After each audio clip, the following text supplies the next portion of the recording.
Good afternoon and welcome. I have a few moments and wanted to tell you about some great information that I just found out that is going to help us teachers in our classrooms. And it's about a book called Lost at School.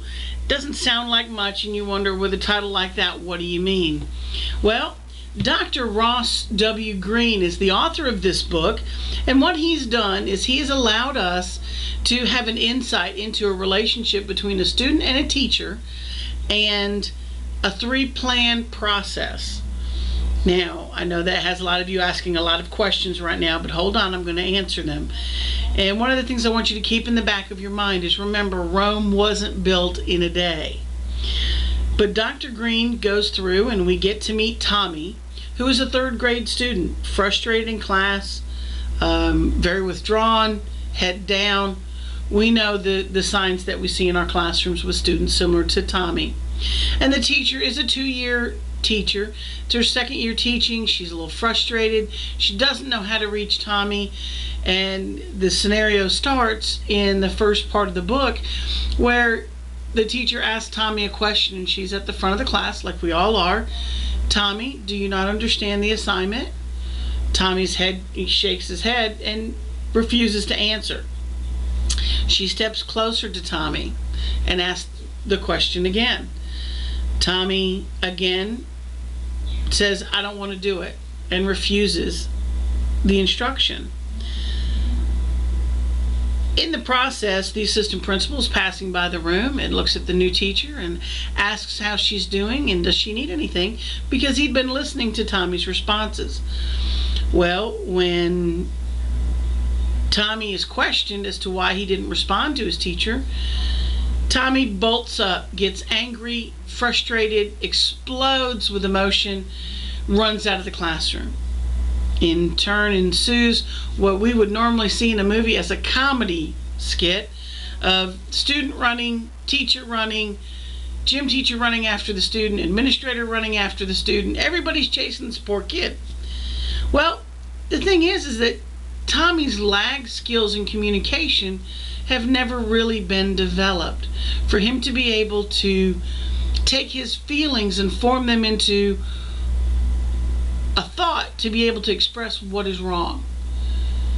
And in turn, throughout the book, we learn that Tommy doesn't like to be the center of attention, doesn't want to be called out, doesn't like to be called upon.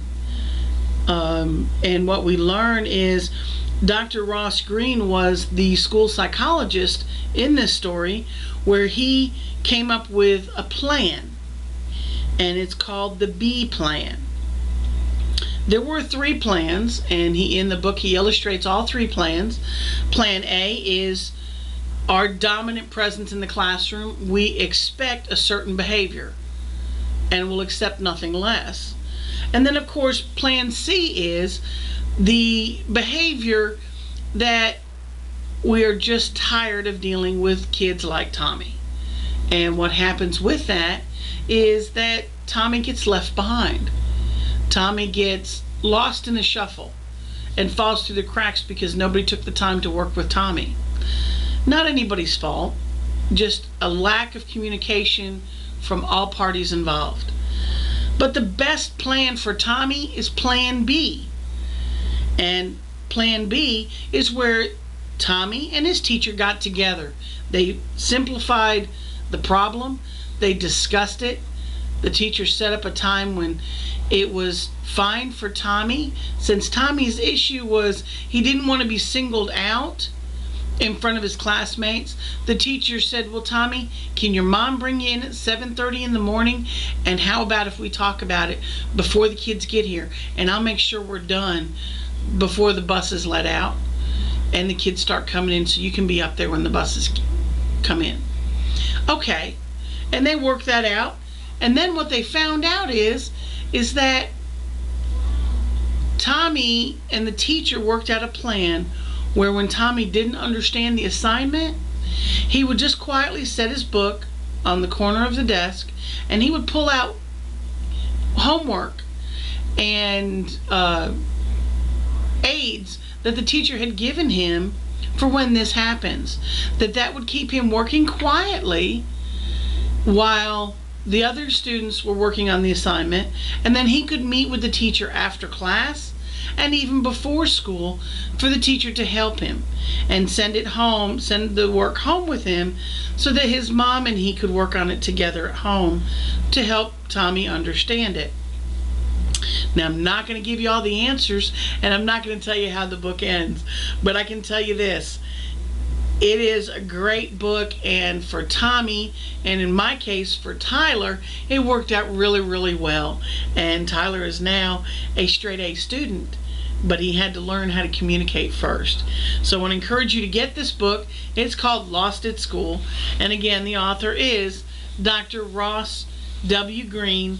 You can get it and find it on Amazon.com, and just put it under the search window, and it'll also bring up other books that Dr. Greene has written, and all of those are definitely ones that you want to add to your toolbox for your classroom. I want to thank you for the short time we've had today together, and encourage you that if you have any questions, don't hesitate to give me a call. I'll be happy to help you. Thank you.